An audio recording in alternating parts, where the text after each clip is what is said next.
What if you never find it? What if happiness wasn't at the end of all this? Not behind the next raise, not after they finally understand you, not waiting at some distant beach where everything finally makes sense. You've tried, haven't you? Tried harder, smiled wider, ticked every box, said yes when you wanted to say nothing. And still, something feels missing. It's strange how life can look complete and still feel hollow. You wake up, check the phone, drink the coffee, rush into a day full of noise, and wonder why peace never shows up. You've read the books, watched the videos, listened to the voices that say, be more, want less, do this, do that, change. But here's a thought no one likes to say out loud. What if you're not lost? What if the world just taught you to chase everything that doesn't matter? Because maybe happiness isn't found. Maybe it's built in quiet moments, in small things, in simple choices made again and again and again. So if you're tired, if you're still looking, if the smile doesn't fit quite right, then let's begin again. Let's rebuild what they broke. Let's unlearn what never belonged. Let's get clear on what actually leads to a life you want to wake up inside. Not someday, but today. Not everything that holds you is love. Not everything you carry is yours. There are anchors, quiet, hidden, heavy, and you've mistaken them for responsibility, for care, for just how life is. Like needing to be perfect, like trying to be liked, like waiting for closure that may never come. These aren't goals, they're chains. They dress up as duty, but feel like fatigue, and they don't let you breathe. The Stoics had a word for it: attachment without clarity. The things you hold on to you. That old fear, that image you're trying to protect. That voice in your head saying, if I let go, it all falls apart. But what if letting go is how it finally comes together?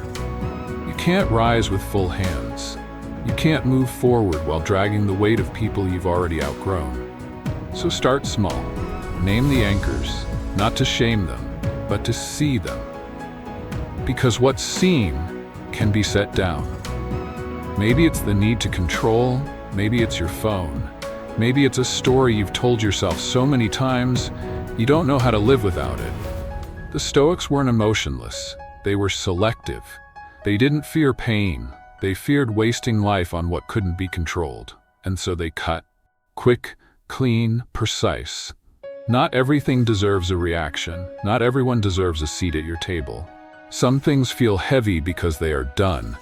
You're not weak for letting go. You're wise. You don't need to carry the whole world to prove you care. You just need to carry what makes you clear. And the rest, let it sink. Light doesn't mean empty. It means clear, sharp, focused. The lighter you move, the deeper you feel. You don't need more. You need less, but better. Less noise, less stuff, less pretending. Start with your space. Throw things out, things you kept just in case, things that whisper old versions of who you used to be. Create room, not just for minimalism, but for movement, for breath. Then move to your mind. Too many tabs open, too many what ifs, too many conversations you keep having in silence. Close them, silence them. Let the mind be a room again, not a war zone. And then turn it off, the phone, the scroll, the endless checking. It's not connection, it's consumption. It's noise in disguise, and it's eating your life, pixel by pixel.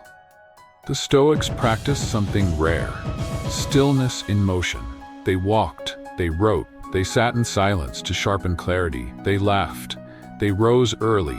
They knew joy wasn't in more, it was in presence. So go outside, touch the air, let the sun rewire your nervous system.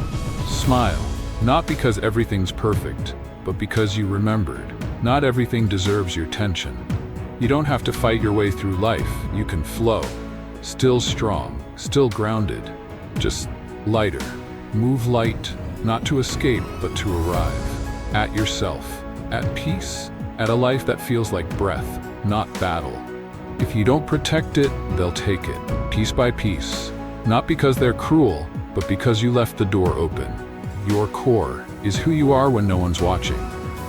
It's not what you post, it's what you choose. when it's hard, when it's quiet, when no one will clap for it.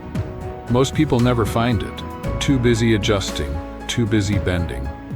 They live as echoes, not voices, mimicking the loudest person in the room, fitting in, but never belonging. The Stoics had a word for the core. They called it the ruling principle. It's the thing that stays when everything else goes, and it must be guarded, fiercely, quietly, daily. How? Know your non-negotiables, know your limits, know where your no lives, and say it with a calm face. Not every invite deserves a yes, not every silence needs to be filled. Not every fight needs your fire. When you know who you are, you don't flinch, you don't chase, you don't explain, you just stand. It doesn't mean you're rigid, it means you're rooted. You can bend, but you don't break, because what's inside is held. So let the world twist, let the trends flip, let the noise rise. You stay, solid, still, unmoved, because you've chosen what doesn't change. And that is your peace. You aren't made to do this alone. Even the strongest minds need somewhere to rest, to laugh, to break, and be held. We talk so much about independence, but forget that real strength is not isolation, it's connection without attachment. The Stoics loved reason, but they didn't live cold. They helped, they showed up, they felt pain without letting it rule them. They believed in service, not spotlight. In giving, without needing to be seen. You want happiness? Give, quietly, without scoreboard, without proof. A word, a hand, a look that says, you matter, still. Don't underestimate the weight of kindness. In a world built on performance, being real is rare currency. So talk to someone who listens with their eyes, who doesn't fix, just stays. Laugh, not perform, not impress, just break the tension with someone who gets it. And when you can't do that, write. Tell the page what your mouth can't say. You don't need a crowd, you need one. Someone safe, or somewhere quiet. Connection isn't quantity, it's depth. It's not the party, it's the pause, the shoulder, the silence you share with someone who doesn't flinch. So be that for someone, even once. And feel how the soul responds to being seen.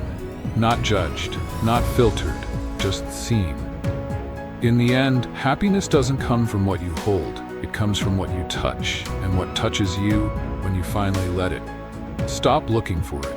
It's not out there, not in them, not in someday. Happiness isn't something that arrives, it's something you return to. When the noise fades, when the pretending ends, when you stop asking life to impress you, and just let it be. You don't build happiness like a tower, you uncover it. You strip the excess, you choose what stays and what doesn't. It's in the walk you didn't rush, the silence you didn't fill, the meal you didn't post. It's in the moment you said no, and meant it.